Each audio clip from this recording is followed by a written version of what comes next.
everyone, and welcome to Power Hour.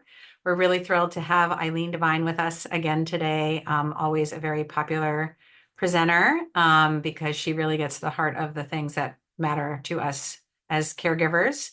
And today's topic is has great interest. What about my other kids navigating the dynamics of sibling relationships in families of children with pediatric epilepsy? So I will let you take it away, Eileen. Thanks. Wonderful. Thank you. Hi, everyone. I'm so happy to be back with you all and really happy to be talking about this topic. This is a topic that comes up all the time with the families that I support and is super tricky and deserves the time that's been set aside for it today to really dive into it. Before we get started, if you and I are crossing paths for the first time, I just want to let you know a little bit about who I am and what I do. I am a licensed clinical social worker. I live in Portland, Oregon. I work with parents all over the world and in a few different ways, all of them focused on helping them understand their child who lives with a brain-based difference and usually very challenging behavioral symptoms. So though that can look like a lot of different diagnoses, gets lots of different labels, but what all those parents have in common is that their child's brain works differently for some reason, and the parent is understanding through trial and error that what they do for their other kids just doesn't work for this child in terms of the way they support them and are in relationship with them. So the other half of that work, at least half of that work, is focused on the parent experience because, as you well know, so much of this um, depends on us having the endurance that is required to parent a child with such intense needs. So, how are they doing from a mental health, spiritual health, psychological health standpoint, and how can they become more resilient each day despite the really difficult circumstances that they're living in? And I say us because my lived experience as a parent is that I have two kids, and this is really relevant to our conversation today. My son Connell is 17, and he is what society would consider very neurotypical. My daughter Maya is almost 16, so they're 15 months apart, and she lives with a very serious and permanent brain-based difference that at times has challenging behavioral symptoms, if not challenging, baffling, confusing, relentless, that sort of thing, right? So her diagnosis is different than what you all share in common. Her diagnosis is fetal alcohol spectrum disorder. So she was prenatally exposed to substances, but it caused her brain to not be able to develop in the way we would expect. And so it's a permanent brain damage or a permanent brain difference that she lives with. So that's how I got into this work about a dozen years ago when I was finding myself very lost at how to parent her in ways that were in alignment with how her brain works and very, very differently than I parent my son. So I mentioned that dynamic because it will come up later today. I'll share a little bit about the relationship between Connell and Maya, but having two kids that are so close in age, yet worlds apart in terms of how they need to be parented, that's a tricky thing to navigate, right? When the sibling starts to recognize things and have their own feelings, understandably, and reactions to what's happening with their sibling. How do you support them in addition to the child that lives with the difference? So, okay. So I want you to, again, be mindful of questions that you might have. I have saved some time, if all goes according to plan, for us to have a discussion about these topics when we're done. All right, so today's focus, we're going to really try to dig into and tackle these questions. When you have a child that has such intense needs, where they need the constant supervision, the constant care, from you, or if you have a partner, from your partner, how do you balance this with the needs of your other children?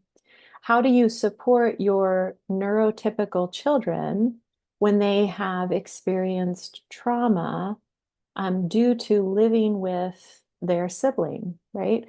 Traumas of meltdowns, of rage episodes, the frequent hospitalizations of their brother or sister. How do you support them through that? How do you help them understand their siblings' illness without creating a double standard or excuses, what looks like excuses for unacceptable behavior? How do you help them understand their sibling's illness without feeling as though you are creating a double standard or you're creating excuses? And how do you balance the needs of all of your children when one of them requires everything that you have to give? How do you strike that balance? Where do you even begin moving towards maybe more of a balance? So we will do our best to dive into all of those today. I want to begin with your resilience and what is required of you to do all of what we're going to talk about today, and start with self-compassion. And the reason why I start here is because a lot of parents that I work with um, are very harsh in their evaluation of how they're doing.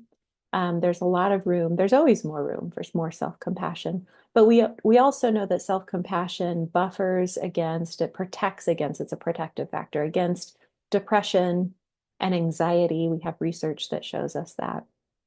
And when you are living in what can feel like an impossible situation at times, looking for that elusive balance, trying to get it right, whatever that might mean to you all the time, feeling like you don't have enough to go around.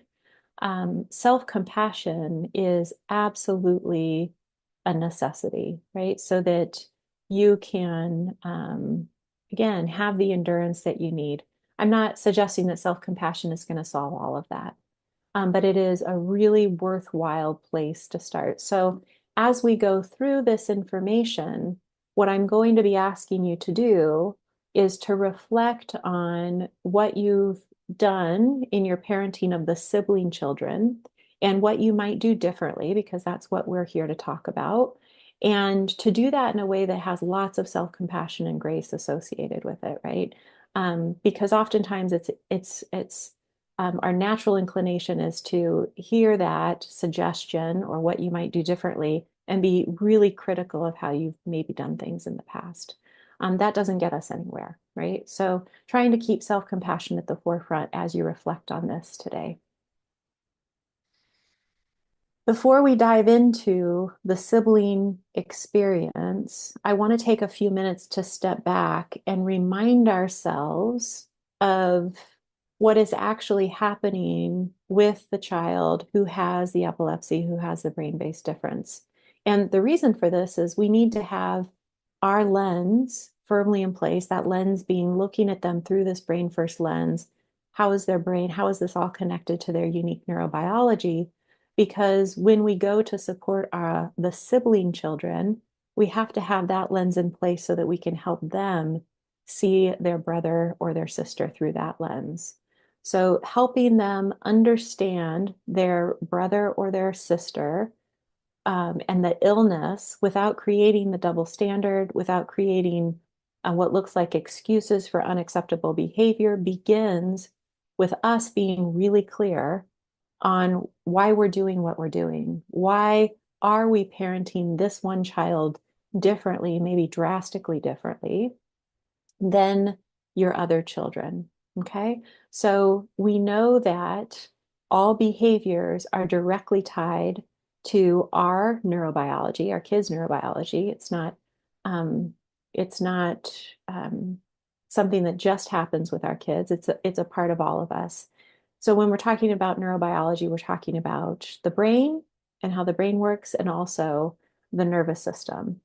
So I want to walk through that just for a bit, high level overview, so that we can then jump into how to communicate that and weave that into the conversations with the sibling. Again, not to make excuses, just to create understanding as time goes on. So we know that all behavior lives inside the brain. The two cannot be separated. So anytime that we are considering a behavior, seeing a behavior, wondering why the heck is this happening again, we usually get laser focused on that and we go after that with all of our energy, all of our resources, because we just want it to stop, right? We're missing more than half of the equation if we don't consider the brain right alongside of it. What does this mean for my child's brain? I know their brain works differently. How does that impact what's happening right now and is connected to their behavior? The two can never be separated. Okay. So understanding that, of course, is paramount. And then also understanding their fragile nervous system. So our autonomic nervous system is what helps all of us stay in balance. It's what helps us kind of rise and fall with the stressors that come our way. When a child's brain has been impacted, they have a medical condition that is very seriously and has not just impacted their brain, but probably other parts of their body too. You can assume that they live with a very fragile nervous system. Now, we'll talk about what that looks like, but what I do want to also just put out there for your consideration is many of the parents that I work with over time have described their nervous system becoming more fragile in nature as well. And it makes sense to me given the chronic stress and sometimes the trauma that they've experienced. Now, the siblings in your family, they may also have a fragile nervous system because of the chronic stress that they've experienced in their home because of the complexities of their brother or sister. Okay, so this again, lots of self-compassion as you hear this and reflect on your own experience. What that means then is that small amounts of stress, it's like an accelerator. It impacts brain function. That's not necessarily bad in the short term. It's what can motivate us and get us moving when we need to. It rattles our nervous system, right? We get dysregulated. When our nervous system is fragile, it's really hard for us to recover from that. So small amounts of stress have big reactions. My guess is you can remember very quickly times where this has happened with your child who has epilepsy. But maybe you can also identify how that's changed for you over time. Your window of tolerance, maybe for stressors, has narrowed over time. It also may be the case for the sibling children in your family, right? That over time you've seen them have a smaller window of tolerance where they have more frequent meltdowns, where small frustrations cause big reactions, where their ability to be reasonable is diminished, right? It's like having an accelerator, that stress, with no brake to kind of help balance that out, right? What that means is that we need to make sure our brake is working really well, building our resilience, getting support. We'll talk a little bit about how to do that so that you can show up for your kids, both both the sibling and the child with epilepsy, in the way they require if their brake isn't working as well, right? They need to borrow from your brake to be able to do that. Again, that's why I want to go over this first so that you can see how the parent experience is integral, of course, to supporting the siblings and also the child with epilepsy, but really concretely how this all plays out. So fragile nervous systems, that stress has a more exaggerated accelerator response with this impaired ability to brake or self-soothe or calm. Okay, so again, thinking about how this, maybe you've noticed this more frequently over time with your sibling children. There's a reason why. That's what chronic stress does. The goal is not to never get dysregulated. That's an impossible goal. The goal is to notice when we are getting dysregulated and do what we need to do to get back into that regulated, more balanced state, right? When we're thinking about this role as a parent and how to help the siblings, the goal is to notice when our child has slipped into dysregulation because of their fragility and to support them in getting to a regulated place again. That's co-regulation, being with them, right? We'll talk a little bit more about that concretely, what it looks like. And again, it applies to all your kids, but we'll talk about it with the siblings since that's the focus for today. All right, so this foundational understanding, again, getting our lens set really firmly because all of that matters in terms of how we support the siblings in our family. If a brain-based difference or illness is a physical condition with behavioral symptoms, what does this mean for the way we support children with brain-based conditions? We provide them with accommodations. This is where that making excuses for behavior or letting a child get away with something that the siblings are saying, hey, that's a double standard. What's going on? This is where this piece really matters. Okay. So accommodations are not giving in. They're not giving up. They are the result of you as the parent understanding, being really clear on what it means for your child to have a brain that works differently and a fragile nervous system, and adjusting your parenting of them based on that so that it's more in alignment with their unique neurobiology. So it is what's right, it's what's just, it's what's fair, it's what we would do for any other child with, say, a more visible physical disability. But it's also the path to less challenging behaviors because those behaviors are the symptoms, the indication that our child is in distress, that they are overwhelmed, that they need more support, right? So again, we're talking about this for two different reasons. One is to understand why we're doing what we're doing with the child who has the brain-based difference so that we can translate that and talk about that, explain that to the siblings, but also to understand that even a neurotypical child who's under chronic stress, for example, maybe something is difficult for them that on a good day wouldn't be difficult. When we notice that they're having that hard time, is our inclination to say, oh, that's them in distress and overwhelm, and I need to support more, not say, you can do it. Come on, you just got to deal with it. You're a big girl, let's go. Right? So again, lots of self-compassion as I kind of question these two lenses because it's a really very normal experience to find yourself in both at different times, right? Depending on your own resiliency, your own level of stress, all of that. So accommodations can be very concrete in nature, like giving more time. You give, responsibility in the home looks very different based on their skill level, all that kind of stuff. But it also includes shifts that we make within us and in how we react to a certain situation or behavior. So for example, if you have a child who is of an older age and they're having, a meltdown, what we would think of as a meltdown, but at this older age, maybe it includes just a verbal assault on you that is really hurtful, really disrespectful. The accommodation may be that you in that moment know that you can't address it head on, that if you get more rigid and try to exert your control and your power over that teenager having a meltdown, that it's going to get worse. And you know that because they are really fragile in terms of their nervous system.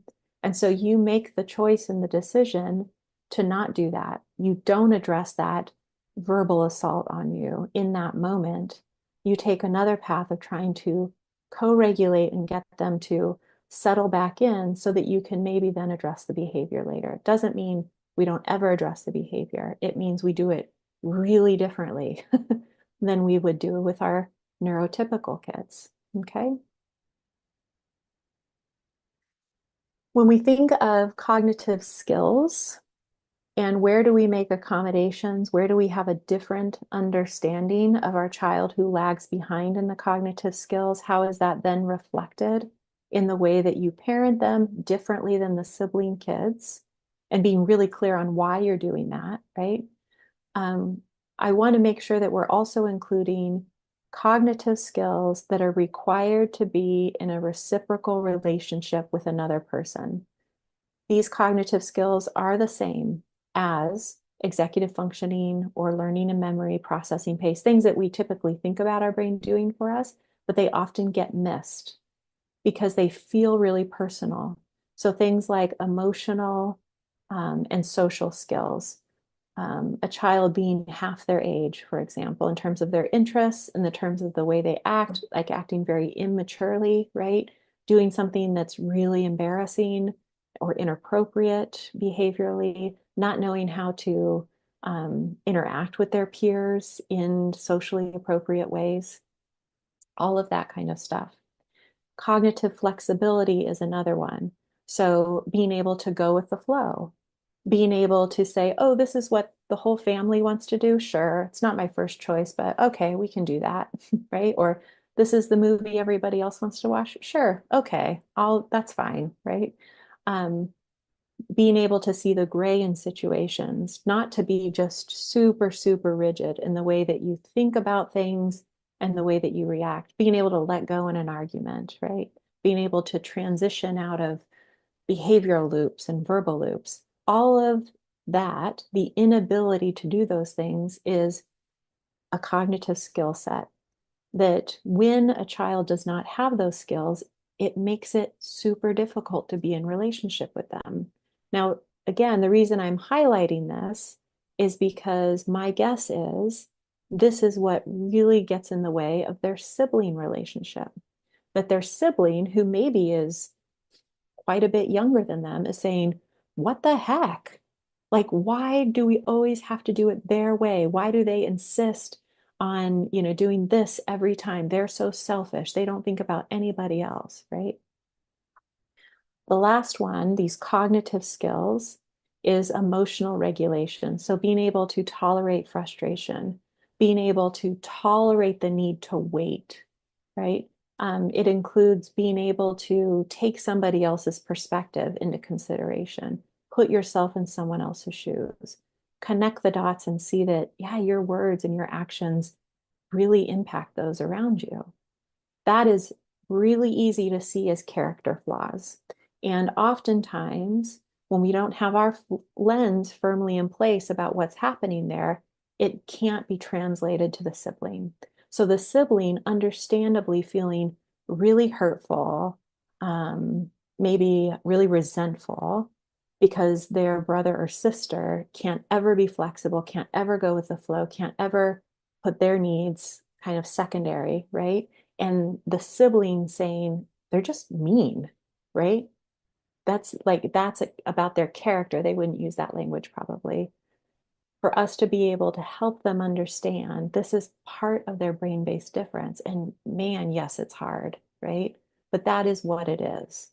So really having that balance, and we'll talk more about those conversations in a moment here.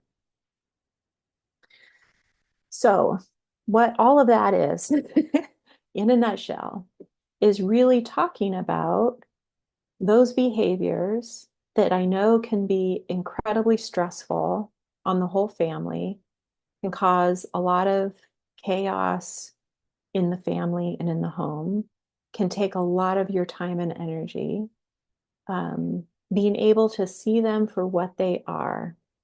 And not that that makes then everything okay, but it is a starting point to helping the siblings understand what's really happening here. So behavioral lens is behavior is willful, it's intentional, it's manipulative.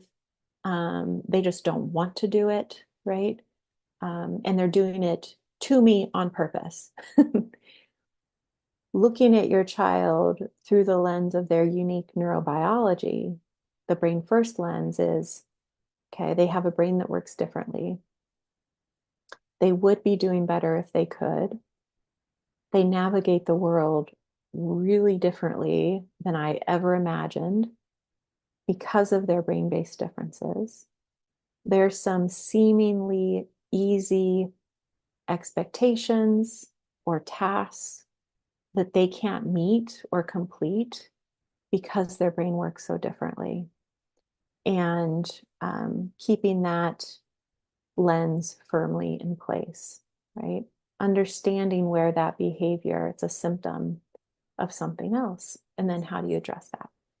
Okay, I'm going to take a quick walk.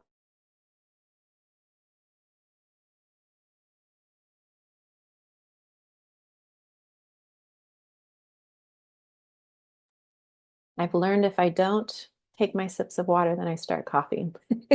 My throat gets dry. Okay, so all of that is really to set us up so that we can remind ourselves. And some of this might have been new to you. It might be a new perspective. For some of you, it might be a review. For some of you, it might be like, oh, yeah, I know that. But in my day to day, that's not the way I respond, right? Again, lots of self compassion, because if it was easy to hear it and then just to put it immediately into work, I probably wouldn't have a job, right? It's so hard. It's so hard. So reminding ourselves why we do what we do and what we know to be true about our kids so that we can stand confidently and firmly in that as we also support the siblings, right? It's not making excuses, it's helping them connect the dots, just like somebody's had to help us connect the dots probably at different points in our life. Okay. So now I want to talk about what we know about the sibling experience. Siblings who have brothers or sisters with complex medical needs, behavioral needs, what that might look like. Where I always want to begin is with trauma. Um, Many of the parents that I've worked with in their home, things have been really, really hard. And the siblings have experienced trauma as a result of their brother or sister. That is devastating for those parents to really look at and come to terms with, but it's so essential because trauma has lots of impacts that need to be addressed, and it can also be something that people heal from. Okay. So, trauma, events that exceed our capacity to cope and cause a disruption in emotional functioning, they aren't necessarily life-threatening, but rather cause people to feel helpless in their circumstances. Okay, so again, as we're talking about this, I want you just to think about the siblings in your family and what pieces of this might be their experience. So oftentimes we think about trauma as the large traumas. You might have heard like capital T traumas, large traumas, or small traumas. Large traumas are extraordinary, significant events that leaves us feeling powerless, possessing little control in our environment. Okay. Small traumas, they're not small in significance. It doesn't mean they are less impactful. They're just events that happen repeatedly, maybe daily, that exceed our capacity to cope and cause a disruption in our emotional functioning. So they're not necessarily life-threatening, but they do result in this pervasive sense of helplessness and maybe hopelessness. How someone responds to trauma is personal and individualized. So strong support systems matter.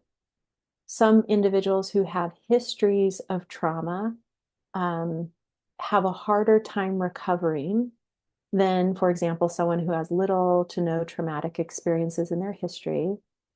The duration and the intensity can look different based on those factors, the support, the history of trauma. If the individual, the sibling in this experience, but honestly, in your experience too as a parent, if you have many resilient qualities, that impact is going to be not as intense, right? The duration will be shorter. I say that because your history matters. Again, as parents, we don't come into it as parenthood as blank slates.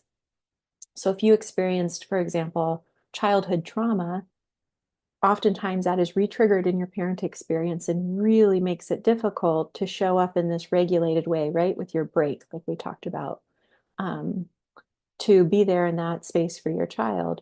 If you have a child, a sibling who has had multiple traumas, small traumas or big traumas, and that matters too in terms of the amount of support they need to be able to recover from this experience.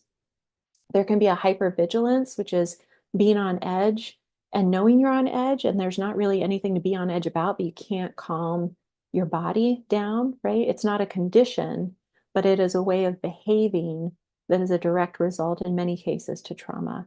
So having this awareness that I'm on edge, but you can't relax, you can't settle, right? Being on guard in anticipation of something bad happening in the future. So I want you to just have some of this awareness so that you can reflect again on the siblings in your family. Does this apply to them? Does this resonate what you've seen in their behavior, the way that they've kind of navigated the home and the relationship with their brother or sister? Okay. So more on the sibling experience. It closely mirrors the parent experience. We know this based on research that our attitude towards our child who struggles will trickle down to the siblings. That's why we did all of this reviewing about what actually is happening with that child. Why are things so challenging with them? If we lead with empathy, they will learn to do this as best they can. Okay. If we treat our child who struggles as having an illness, a brain-based difference, a medical complexity where accommodations have to be in place, versus the child who's always, a burden, intentionally ruining everything, the sibling will follow you down one of those paths. Okay. And so we're not going to always get it right. We reach our limits. And sometimes we don't show up in the way that we would like to, like, again, being void of empathy, for example, in that moment. That is going to happen. It's what is the pervasive pattern in your home, the way you talk about the child who struggles, the way you respond to them. A pervasive sense of confusion. So, for example, a child who is struggling and they're throwing things, and maybe they even broke something by doing that. And your sibling child doesn't see any consequences happening in the moment because that's the accommodation and the shift. It's a waste of your precious energy to do that. And so there's no consequences that are visible to them in the moment. And the next thing they know, you're all sitting down to eat ice cream together, right? But there's no discussion about that. They don't have any lens for that or understanding of that. They don't know what's going to happen maybe later to address what happened. So they view there being this double standard, which is confusing, right? It's difficult. It's difficult for even adults to understand, let alone kids. So conflicting feelings. This can look like the guilt that they have feelings of hate and resentment for their sibling or for their brother or sister for something that their brother or sister can't control. Guilt that they are healthy when their sibling is not. Feeling shame, but also feeling sympathy, feeling resentment towards them, but feeling guilty about that because they know it's not their fault that they have this illness, feeling guilty that they should be able to do more about it, right? Not wanting to burden you as the parent. Maybe there's perfectionism. Maybe they keep their personal worries to themselves. It's like, oh, we don't have to worry about them because they're just fine. When maybe it's just more of a shutting down. They don't want to burden you with what's happening with them. Being fiercely, this vacillating between overprotective and avoidant, being fiercely protective of their brother or sister that struggles in some cases, but also experiencing victimization, right, at the hands of their brother or sister. And then parentification, trying to control the environment by taking on a parental role, usually showing more independence, more resourcefulness than peers out of necessity, which can be really bittersweet as a parent to experience. So really reflecting on, are there ways that an under a pattern, I guess, has been created in your family where they're required to take care of their sibling, their brother or sister that struggles in ways that maybe aren't appropriate for their age, right? Are they required to take care of your emotional well-being? It's really, really hard to reflect on that because none of us would do that intentionally, right? But is that, now that you can take a step back and reflect, is that part of the pattern that you're seeing? All right. I want to move into when these things are at play, how can you support the siblings, the brothers and sisters in your family? We're going to start with physical safety, and then I want to move into emotional safety. So, um, if you don't have a safety plan and you have a child who has escalated behavior, certainly aggressive behaviors, destructive behaviors, scary behaviors, but I would say even just escalated behaviors that cause a lot of disruption, stress in the home, I would encourage you to have a safety plan. And what it does is it reduces your cognitive load in that very stressful moment. It's hard to think and be planful and make decisions when that's happening. They relieve stress for you, for other family members like the siblings, but they need to be accessible. They need to be thorough. They need to be clear. Okay. So the basics of a safety plan is, what do you do? If you are in a two-parent household, what does the other parent do so that you're not kind of working against each other unintentionally, right? Divide and conquer. Is one parent going to attend to the child who's struggling and the others are fully focused on the siblings, for example? What do the other kids do? So this is, if you have a child who kind of rushes in, wants to help take care of the child who's struggling and soothe them, or maybe they're standing by because they don't know if they need to help you, right? This relieves them of that pressure. Then they have a role and they know exactly what they're supposed to do. And in that, for example, if it's going to their room and you've set up a space, they know that's their space. Do they have headphones? Do they have, you know, their iPad close by, for example? Is everything there set ready for them to follow that plan? And how do they know when it's time, when that plan is being enacted? And then who will you call and what is their role? So, for example, you have a really great neighbor that's become like a family member that lives next door, and you tell them that, hey, do you mind being a part of my safety plan? This is what I would hope that you would do. And you get very specific with them when you come to the door. I don't want you to knock. I want you to walk in.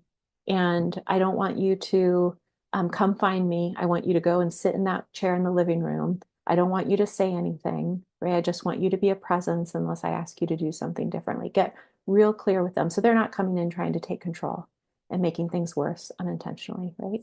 And then what are you going to say and not say in those moments?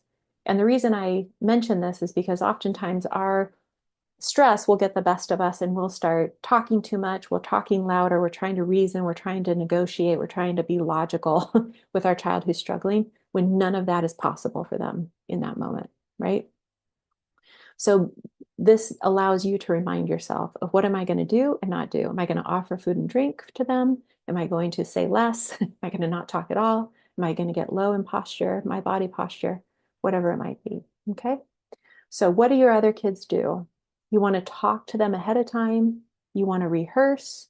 You want to have it set up. Again, the snacks, headphones, whatever it might be, and let go of any of those expectations that you might have related to those things, right? Like no snacks before dinner. Oh, this is happening before dinner. That expectation is no longer in place. All right. Of all of the different feelings that we think about with the sibling experience, grief is I think is universally present, and acknowledging it can be so healing and freeing to the siblings. But what that means is that you need to um, really feel like you are steady in terms of your work that you've done to address any grief that is present for you in your parenting experience, right? That's one thing in and of itself.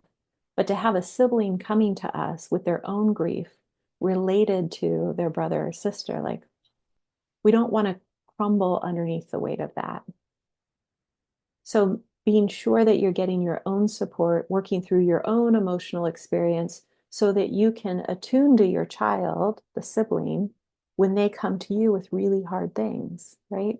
So grief being described in three different ways of, and I want you to think about the siblings and what their experience of this might be. The loss of what will never be, longing for what may never be, and feeling lost, right? Attempting to reorient yourself to your reality and your situation. It's also disenfranchised, right? Which means it's not recognized by others. Nobody's coming to join you in your mourning. They may not even recognize that that's happening. We heal in connection with others. That is usually not there, right? In this particular kind of grief. So acknowledging it yourself, attending to your own grief, so that you can then help your sibling child through their own grief. So, four questions that I would encourage you to ask yourself when you're supporting your child through grief in the family context. Do all of your children know that it's okay to talk about feelings?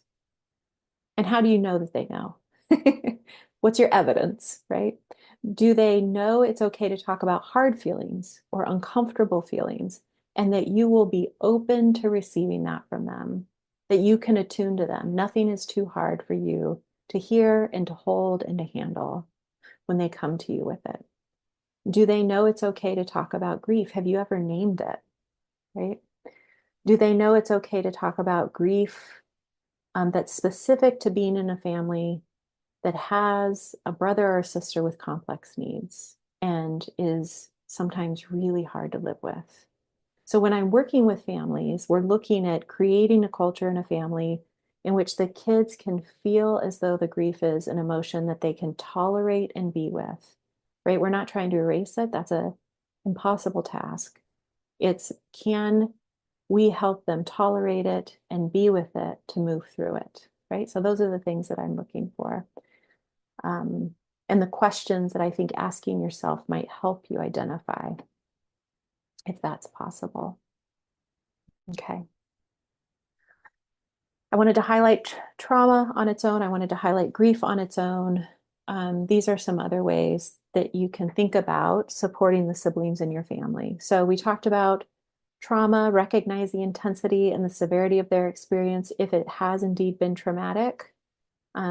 What support can be done to help them move through that, right? Validating their feelings, giving permission to voice their true feelings and true concerns. Attunement and validation. It means that we are being with them in that feeling. Again, so that means if you feel very fragile yourself, which would be completely understandable, it's going to be really hard to be with your sibling in the hard things they bring to you, right? So getting your own support so that you can do that for them. Do they feel really seen in their experience as a sibling of a child with the intensity of needs that their brother or sister has? Do they believe that you understand how hard things are for them, how bad things are for them at times, and how scared they may have been at different times? And again, what's your evidence? And I say that because oftentimes we're like, oh yeah, they know that. But have you ever really talked about it, right? Has it been explicitly stated? It's really easy for their true feelings and concerns for them to feel that they're overlooked, that they're disregarded, um, that, for example, the pressure of being a child who doesn't have the intense needs, what that looks like, or the embarrassment they may feel at times of having a sibling who acts in the way that they do, whatever it may be that applies to your specific family. Does your child feel really seen and heard and known and understood when it comes to that experience? So, relatedly, without knowing it, sometimes we can project our own adult coping skills onto our kids, which means we often skip over the validation part. We don't sit with that for some time. We don't attune, right? We move right into the coping skills part. Oftentimes it's because of our own inability to sit with it, right? Maybe we're just missing it, but oftentimes it's our own anxiety, right? Well, let's just get to how to fix it or how to be better. And we end up communicating to our kids, you just need to get past it. You just need to get over it. This is just how things are. It's not their fault. Let's just deal with it, right? So we skip over the attunement and the validation, even when that's not our true intent. Um, and instead of saying, you're right, oh, I totally get that. This is so hard. It is unfair, right? It feels really crummy. I know it does. So letting them know that their experience is important, that what they have to say means something. Um, for example, I had a parent once who was talking about this exact situation of needing to attune to their sibling child. Their brother or sister was in the hospital. It was more mental health and behavioral in nature. And the sibling said, I hope my brother never comes home from the hospital. I like it so much more when they're not here. I hope they never come home. And the mom was just like, oh, right, just sitting with that and said, I understand. I understand why you would feel that way. It's okay to feel that way. And she just let that be, right? When really her reaction, her visceral reaction was to convince her child that that wasn't true, right? That they didn't really think that. They didn't really believe that because it's so heartbreaking.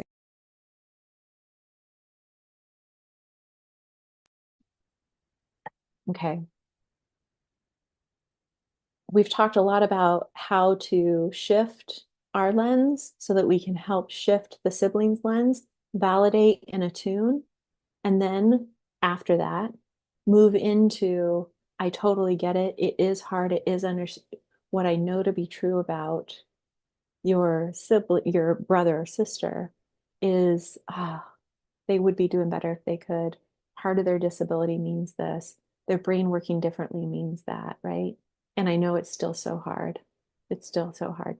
Helping them connect the dots between the behavior and what you're doing and how their brother or sister is behaving. So do they have some way of labeling, identifying, articulating, talking about behavior in a way that is curious, non-judgmental, um, and still honest, right?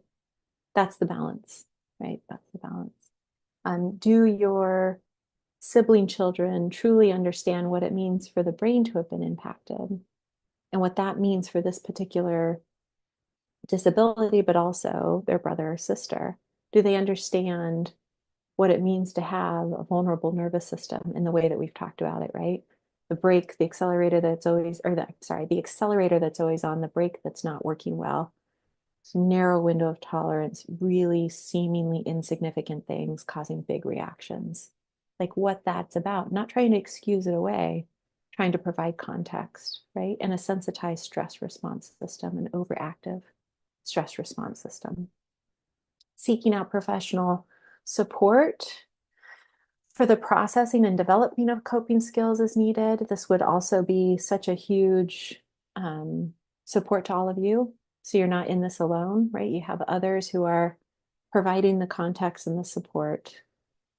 And then looking for those patterns that I described, the love, hate, shame, embarrassment, wanting to keep their siblings safe, but also resenting that they're there to keep them safe. Say in a situation where you're not present, the parentification.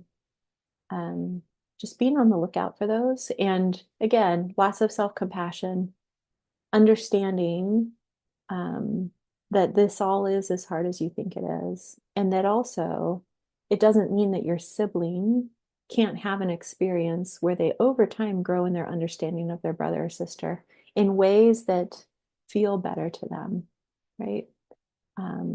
Don't feel so hard or traumatic or whatever it might have been the experience up until now. Okay. This is the last piece, and then we'll dive into some questions if there are any. I've talked repeatedly about the parent experience, how important it is. That's why I only work with parents and helping them be more resilient, shift their lens, that sort of thing. I can't underestimate this. I know that you don't have more than moments a day, if that. That is the case for all the parents that I work with. And so when we talk about caring for your nervous system and building your resilience, we're talking about moments a day. That's where you begin. And understanding that that does matter, right? So that you can do all of the hard things that we've just talked about for the last hour. So lots of self-compassion, finding your community of people who can truly see you and hear you and attune to you, validate your experience, right? And who are also focused on helping you get to a better place. We don't want the compassion fatigue, the burnout to be a contagious thing, right? They want to help you get to a better place. Finding your own support, whatever that might be, and then building your resilience each day, right? Trying to move your body daily, even moments a day, right? Um, Doing the things that we know really cause our nervous system to be more steady in the face of some really hard and challenging situations.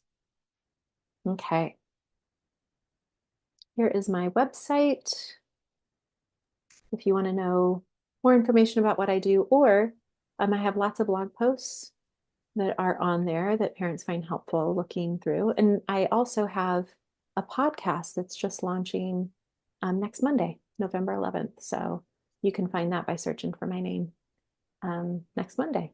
So hopefully, what I hope through the blog posts and the podcast is this an added layer of support for you as you work to do all these really hard things that I've talked about for the last hour now. So, okay, Audrey, Excellent. you have I know you didn't questions? hear me because I muted myself, but I kept saying, yes, yes, it is really that hard. Yes, thank you Yeah, so much. This was really great. yeah. There are a couple questions in the chat, so I'm going to try Okay. to translate them. One parent says she has a son with ADHD and a daughter who Hmm. had a hemispherectomy. The Hmm. 10-year-old son with ADHD is really struggling. He thinks ADHD is the same as as her daughter's Hmm. deficits, and they Hmm. deal with a lot of anxiety and competitiveness with him. Any Hmm. advice on dealing with a non-neurotypical sibling Yeah, who has a younger sibling who had brain surgery and ongoing medical challenges? yeah, Yeah, yeah, I think that's a really yeah. good question because we don't all have typical siblings. Sometimes we have two or three or Yes. four kids that all have unique challenges. Yes, yes. So, yeah. Yeah, I mean, the same ideas apply here. What I mean by that is validating his experience, whether you agree with his logic or not, it is his experience, Hmm. and attuning to that. What is he trying to tell you by saying, "Hey, I'm the same." Like my needs are as great, or I need as much whatever, fill in the blank, as, sibling, as the brother, so I think it was a sister, gets.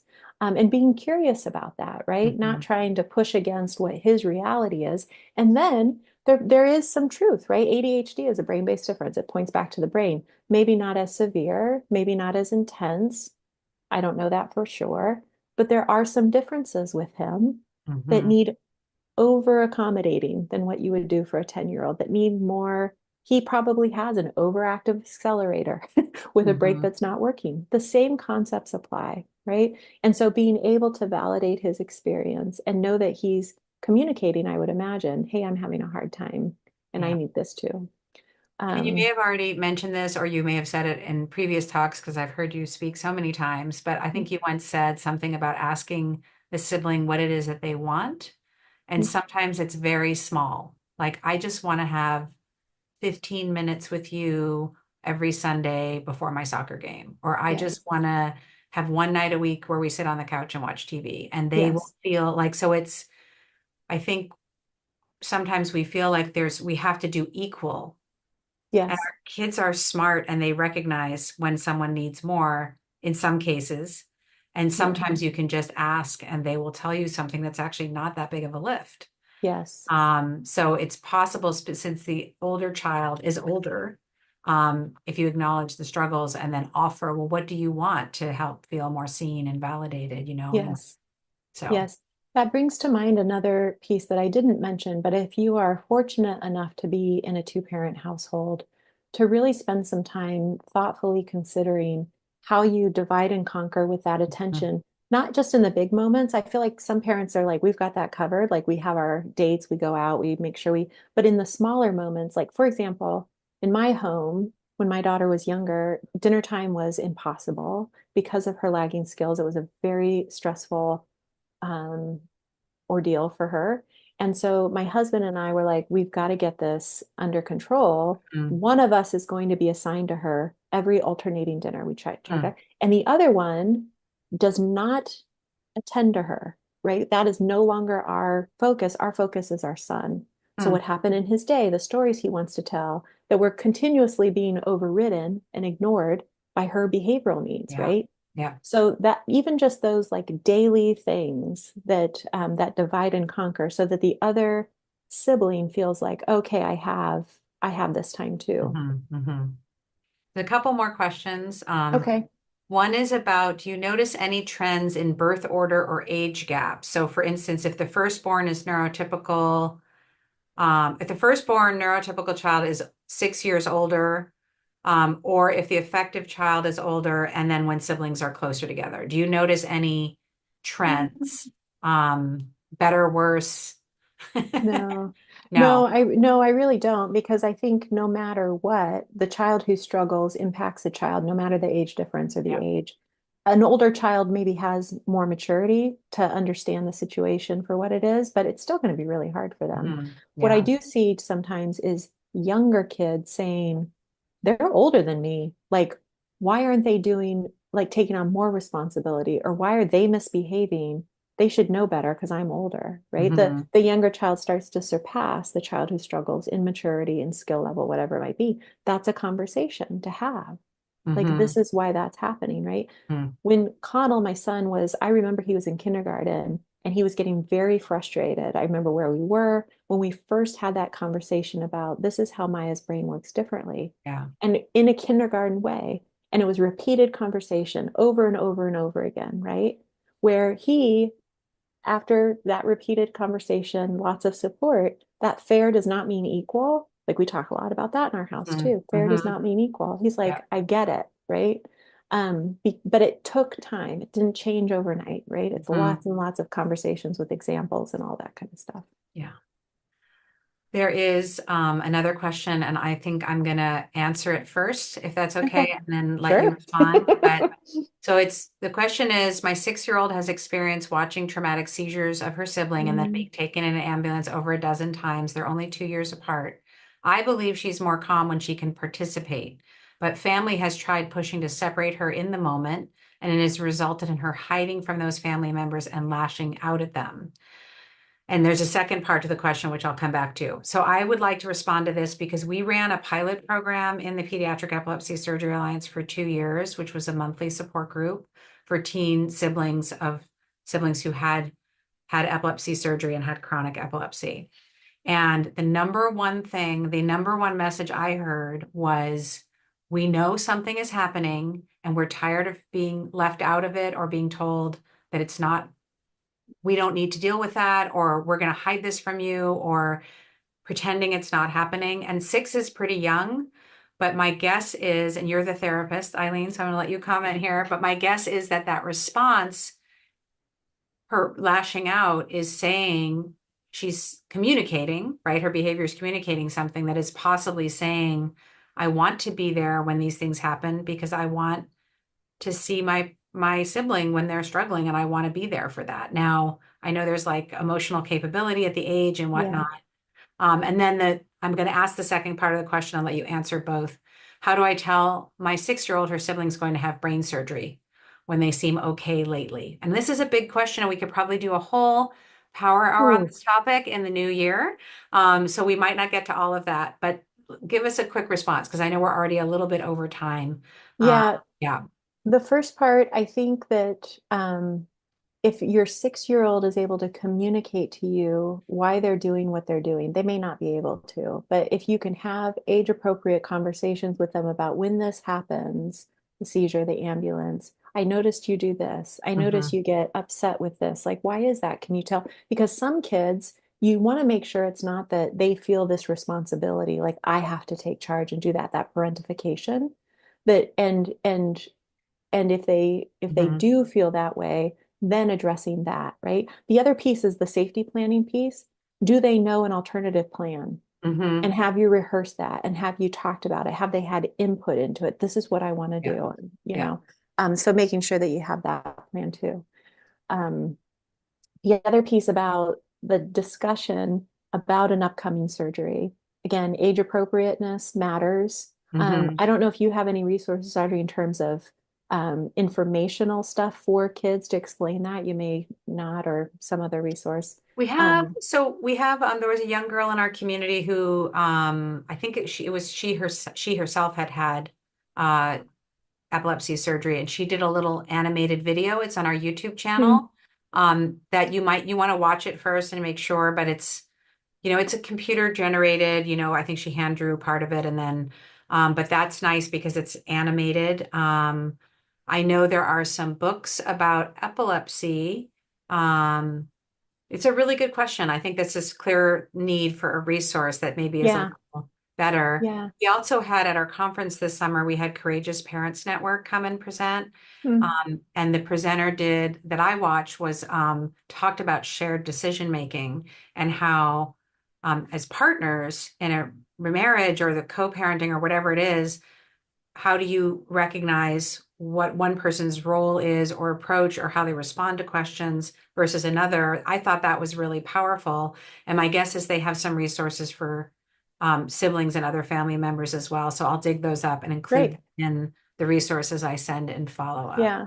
Yeah. I Yeah. think at the very least, you will not go wrong with giving it the time it deserves, bite-sized Hmm. conversations, Hmm. being really concrete, maybe even visual, like this is what's going to happen, and then this is what's going to happen, and this is what's going to happen, so they can anticipate it, imagine it clearly, and then giving lots of space for them to express their Hmm. concerns and their Hmm. fears. Okay. Yeah. Well, this was really wonderful. I just put in the chat our survey, if everyone could fill that out, even if you're watching it later on YouTube, we want to know what you think. And then our YouTube channel is there.